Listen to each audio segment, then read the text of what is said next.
श्री सद्गुरु महाराज की जय। बंदो गुरुपद कंज कृपा सिंधु नर रूप हरि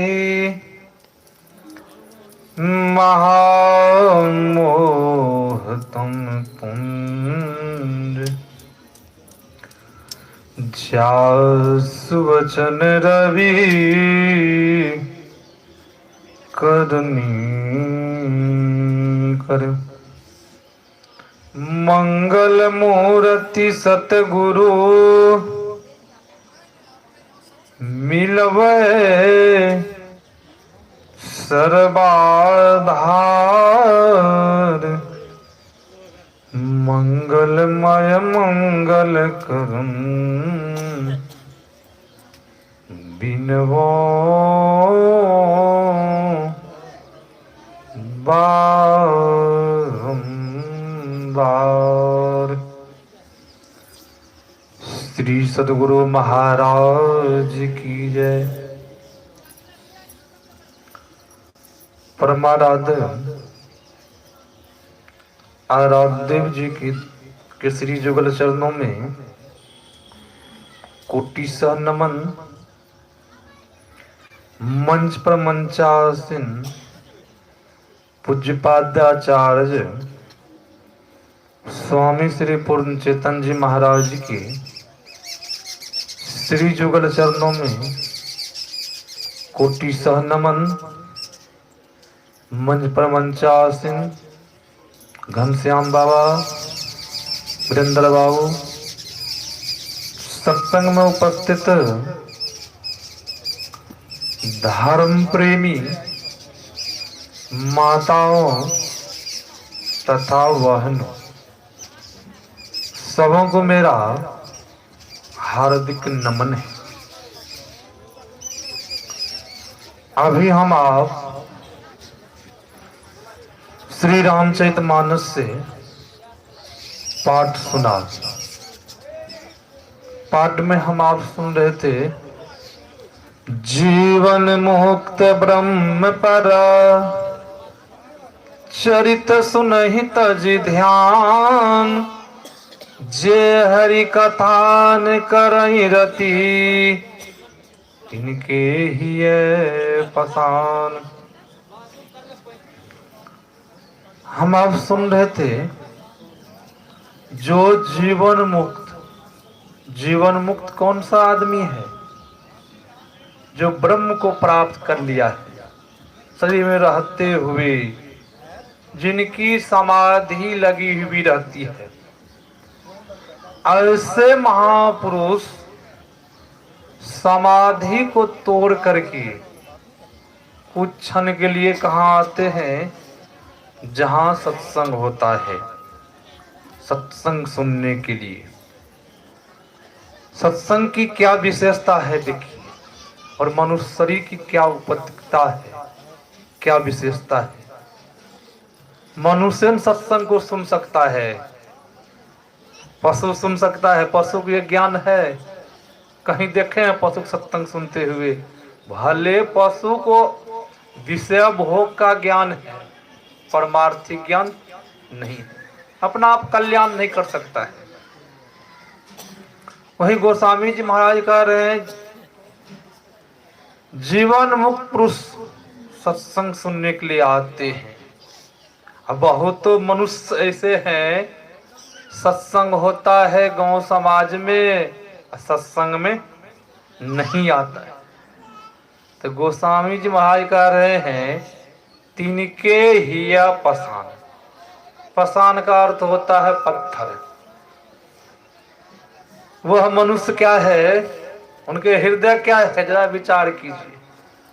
गोस्वामी जी महाराज कह रहे हैं वो पशु के समान है, पत्थर के समान उनका हृदय है, इसीलिए वो सत्संग में नहीं आते।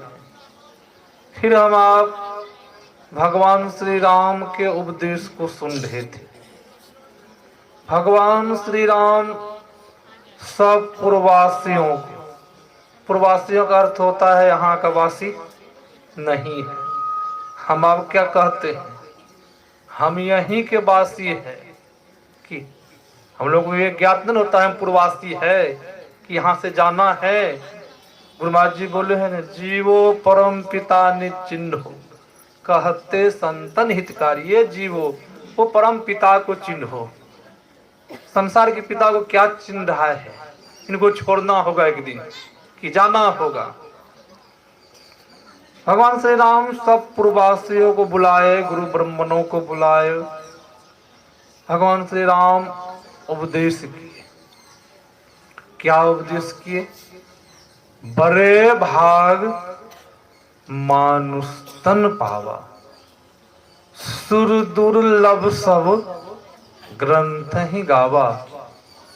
साधन धाम मोक्ष कर द्वारा, पाइन जेहि पर लोक सवारा। सो परत दुख पावई, सिर धुनि धुनि पचताई।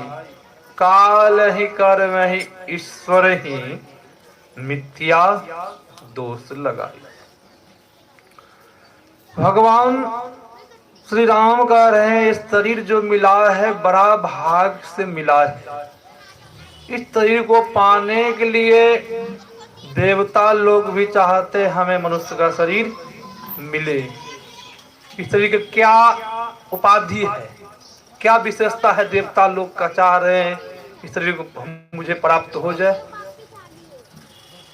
देवता लोग इसलिए चाह रहे हैं, इस शरीर में 3 सीढ़ी लगी हुई है।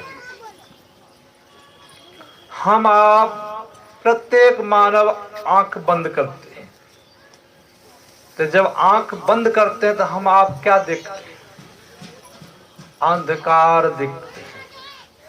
वो अंधकार जो है वही है नरक की सीढ़ी। अपने अंदर में प्रकाश भी है, प्रकाश है अंदर में, तब न आंख में रोशनी आ रही है। कहीं जब प्रकाश नहीं होता अंदर में तो आंख में रोशनी आती, देखने की शक्ति आती नहीं आती। अंदर में प्रकाश भी है। वही संत महापुरुष कह रहे हैं, अंधकार क्या है? नरक की सीढ़ी है। फिर कोई साधन भजन, जो साधक है साधन भजन करते हैं, अपने अंदर में प्रकाश को पाते हैं। वो प्रकाश जो है वही है स्वर्ग की सीढ़ी। स्वर्ग में भी सदा जीव को रहने के लिए नहीं मिलता है। जो अधिक पुण्य करते हैं उसे पुण्यात्मा कहते हैं, उसे स्वर्ग की प्राप्ति होती है। पुनः स्वर्ग जाने से पहले पुण्य आत्मा जीव को फूल की माला दी जाती है। फूल की माला मूर्छित होने पर, पुण्य की पूंजी खत्म होने पर पुनः स्वर्ग से निकाल दिया जाता है। ऐसे किसने कहा? तो हमारे परदादा गुरु ने कहा है, नर्तन दुर्लभ देव को सब कोई कहत पुकार। देव दे ही नहीं पावे, ऐसे मूर्ख लोग स्वर्ग की आस लगावे। पुण्य छिन सोई देव, स्वर्ग से नरक में आवे। भर में चारों खान, पुण्य कहीं ताही रिझावे। तुलसी सतमत तत् गहे, स्वर्ग पर करे खिखार। नर्तन दुर्लभ देव को सब कोई कहत पुकार। हमारे परदादा गुरु कहते हैं, स्वर्ग में भी सदा रहने के लिए नहीं मिलता है, इससे स्वर्ग मुझे नहीं चाहिए। पुण्य की पूंजी खत्म होने से पर स्वर्ग से नरक में गिरा दिया जाता है जीव को। कितना दुख होता है बताइए। नर्तन दुर्लभ है देव को। फिर संत महापुरुष ने कहा, अपने अंदर में वह शब्द भी है। कौन सा शब्द? सार शब्द। जो शब्द अंदर में होते रहता है, कभी बंद नहीं होता। वो शब्द चलते रहता है ना, शब्द होते रहता है। हम सोते हैं, उठते बैठते हैं, शब्द अंदर में होते रहता है। जिस शब्द से सृष्टि हुई है, संत महापुरुष ने कहा, जब अपने अंदर में वह शब्द को पकड़ लिया, वही है मोक्ष की सीढ़ी। इस शरीर की प्रधानता देखिए। और इतना ही नहीं, इस शरीर को वेद को जब पढ़ेंगे, बिंदुनाद महालिंगम शिव शक्ति निकेतनम देहं शिवालम प्रोक्तम सिद्धिदम सर्वदेहिनाम। बिंदुनाद महालिंगम विष्णु लक्ष्मी निकेतनम देहं विष्णुवाल्यम प्रोक्तम सिद्धिदम सर्वदेहिनाम। वेद के ऋषि ने कहा ये शरीर शिवालय है। शरीर क्या है? शिवालय है, मंदिर है। सज्जनों जरा विचार कीजिए, जब ये शरीर शिवालय है, मंदिर है, क्या इस शरीर शिवालय रूपी मंदिर में हम आप जो तमाकू डालते हैं, सदगुरु महाराज जी के प्रवचन में पढ़ा था, तमाकू जहरीला सर्प होता है न, उस सर्प को आप तमाकू लटा करके खिला दीजिए तो सर्प मर जाएगा, सर्प मर जाएगा। हम आप तमाकू इस शिवालय में डालते हैं, जिस समय हम आप तमाकू खाते हैं, क्या अंदर से मन क्या कहता है?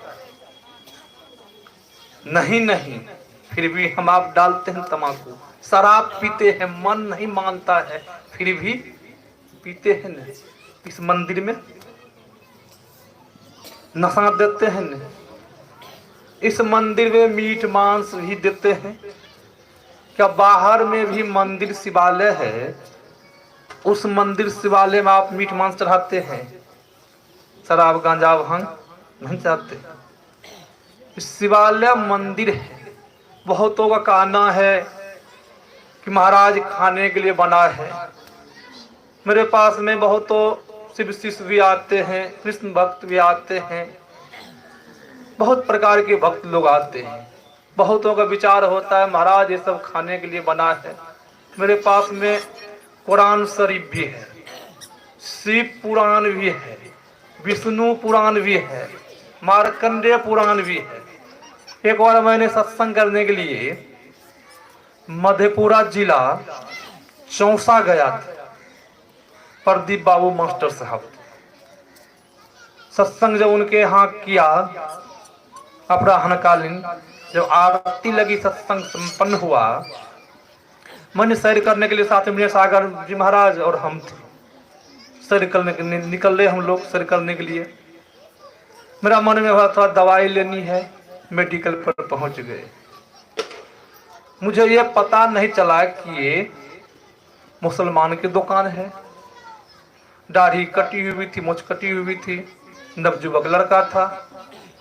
तो लड़का मुझसे कहता है बाबा आप लोगों का सत्संग बड़ा अच्छा होता है, आप एक ईश्वर को मानते हैं। बातचीत हो रही थी, उसी दरमियान में उनके पिताजी आ गए। लंबी लंबी दाढ़ी थी, सिर पर टोपी थी। तो मैंने मोहम्मद साहब की चर्चा की, उसे खुशी हुई।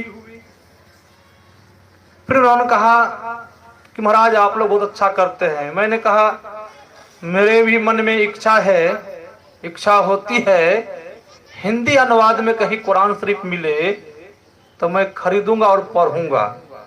मैं मोबाइल में पढ़ा हूँ, मोबाइल में इसलिए नहीं पढ़ता हूँ, अब ज्यादा मोबाइल में पढ़ूंगा, मैं तो कुरान शरीफ पढ़ रहा हूँ। अब कोई भक्त आएंगे वो कहेंगे महाराज क्या बार बार मोबाइल वैसे कर रहे हैं। क्योंकि भगवान श्री कृष्ण गीता में कहा है बड़े का अनुकरण छोटा करते हैं। अब जिस प्रकार हम करेंगे उनके मन में बहुत प्रकार की बात आ जाएगी, इसलिए मैं किताब खरीदूंगा। मौलवी साहब ने कहा महाराज अवश्य मिल जाएगी। मैंने कहा खरीदूंगा। मेरा मन में हुआ, मैंने कहा कुरान शरीफ को मैंने संक्षिप्त रूप में पढ़ा हूं, विस्तार रूप में नहीं पढ़ा हूं। मैं एक बात आपसे पूछ रहा हूं मौलवी साहब। मैंने पूछ दिया, मैंने कहा आप ये बताइए मौलवी साहब, आपका कुरान शरीफ में मोहम्मद साहब मीट मांस खाने के लिए आप लोगों को आज्ञा दी है। अब मौलाना मेरे मुंह को देख रहे हैं। मैंने पहले ने कहा दिया था, मैंने संक्षिप्त रूप में पढ़ा हूँ, विस्तार रूप में नहीं पढ़ा हूँ। मौलाना को हो गया ये फकीर, ये भी कुरान शरीफ को पढ़ा है, कहीं मैं झूठ बोलूंगा तो पकड़ लेंगे। मैंने पहले कह दिया मुसलमानों के लिए मोहम्मद साहब ने कहा 5 वक्त नमाज अदा करने के लिए, ऐसा वर्णन। मौलवी साहब मेरे मुंह देखते हुए मुझसे कहा, महाराज वर्णन तो नहीं है। फिर मैंने कहा आप लोग क्यों खाते हैं, जब वर्णन नहीं खाते क्यों है? तो मौलवी साहब ने कहा, महाराज जिबिया स्वाद के लिए लोग खाते हैं। मैंने विनय सागर जी महाराज कहा, सुन ले महाराज जी, जिबिया स्वाद के लिए लोग मीट मांस खाते हैं। हमारे सदगुरु महाराज जी ने कहा, मीट मांस जो हम आप खाते हैं, इस मनुष्य शरीर को उत्तम शरीर कहा गया है।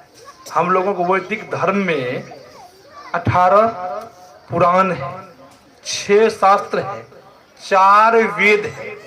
हम आप पढ़ करके देखिए, मनुष्य शरीर को उत्तम शरीर कहा है, अब पशु के शरीर को अधम शरीर कहा है।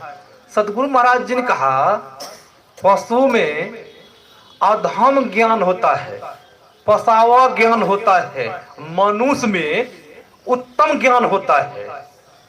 अब विचार कीजिए, उत्तम शरीर में अधम शरीर के अगर मांस हम डालेंगे, अधम ज्ञान को डालेंगे, घर में सुबुद्धि आएगी, सद्बुद्धि आएगी कि कुबुद्धि आएगी? घर में लड़ाई होगी कि नहीं होगी? जरा विचार कीजिए। क्यों? बुद्धि बिगड़ गई है ना। पसावा मांस खाए, पसावा गुण आ गया है। अब पसावा गुण जब आएगा, पशु गुण आएगा, तो मुझसे अच्छा काम होगा, हो जाएगा। आपसे अच्छा काम नहीं होगा। कहेंगे महाराज चलिए उसमें तो पसावा गुण है, नशा में कौन सा गुण है? तो सदगुरु महाराज जी ने कहा, नशा खाने से मन चंचल होता है, चंचल मन से भजन होने वाला नहीं। बहुत तो देखते रोड पर पिटाई हो जाती है ना, नहीं देखते पिटाई होती है रोड पर, क्यों?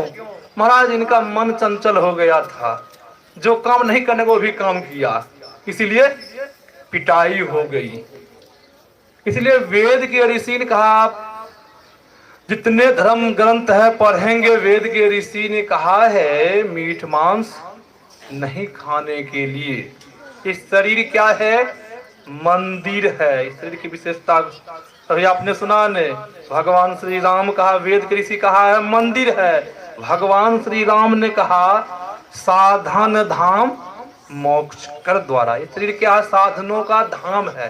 धाम का अर्थ क्या होता है? हम आप जाते हैं बजनाथ धाम, केदार धाम, बद्री धाम, ये धाम क्या है?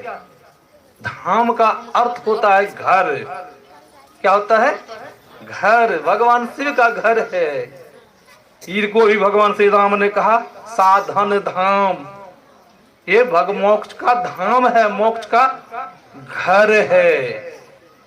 इसी शरीर से हम मोक्ष प्राप्त कर सकते हैं और किसी शरीर से नहीं।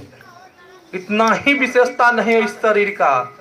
इस शरीर का विशेषता है देहस्था सर्व विद्याश्च, देहस्था सर्व देवता, देहस्था सर्व तीर्थानि गुरुवाक्येन लभ्यते। इस शरीर में 33 करोड़ देवी देवता है। इस शरीर में जितने तीर्थ है, सब तीर्थ इस शरीर के अंदर में विराजमान है। जितनी विद्याएं हैं, जितनी विद्याएं हैं, सब विद्याएं इस शरीर के अंदर में विराजमान है। आपने सुना होगा, पढ़ा भी होगा, परमाराध्य सदगुरु महाराज जी कहाँ? बंगाल गए सत्संग करने के लिए। देखिए जो कोई पहुंचे हुए संत होते हैं, इसलिए अंदर सब विद्याएं हैं, सबको प्राप्त नहीं हो रहा है कि हो रहा है प्राप्त, सबको प्राप्त नहीं हो रहा, सब तीर्थ विराजमान है, सबको प्राप्त हो रहा है, सबको लाभ उठा रहे इस शरीर से। सब लाभ नहीं उठा रहे, तब कौन उठा रहे?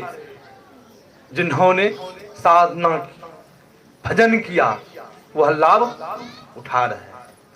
सदगुरु महाराज जी गए थे बंगाल सत्संग करने के लिए, अधिवेशन था, और वहां के लोगों को का कहना हुआ कि हजूर से कहा जाए जब बंगला भाषा में जब यहाँ सत्संग होगा, यहाँ के लोगों को बात समझ में आ जाएगी, सुलभ से समझ लेगा। अब सदगुरु महाराज जी से निवेदन नहीं किए, पूज्य संशय वा से निवेदन किए। बहुत श्रद्धालु, बहुत काफी भीड़ थी। सदगुरु महाराज जी को पता चला कि यहाँ के लोगों का कहना है कि बंगला में जब सत्संग होगा बहुत अच्छा होगा। तो सदगुरु महाराज जी आज्ञा करते हैं किनको? महर्षि संशय प्रभु जी महाराज कि आप तो बंगला पुस्तक पढ़ते हैं, अध्ययन भी करते हैं, आप कुछ देर बंगला में बोलिए। पूज्य संशय कहते हैं, हजूर हम तो सही बंगला पुस्तक पढ़ते हैं, अध्ययन भी करते हैं, हम तो 15-20 मिनट हम बोल सकते हैं,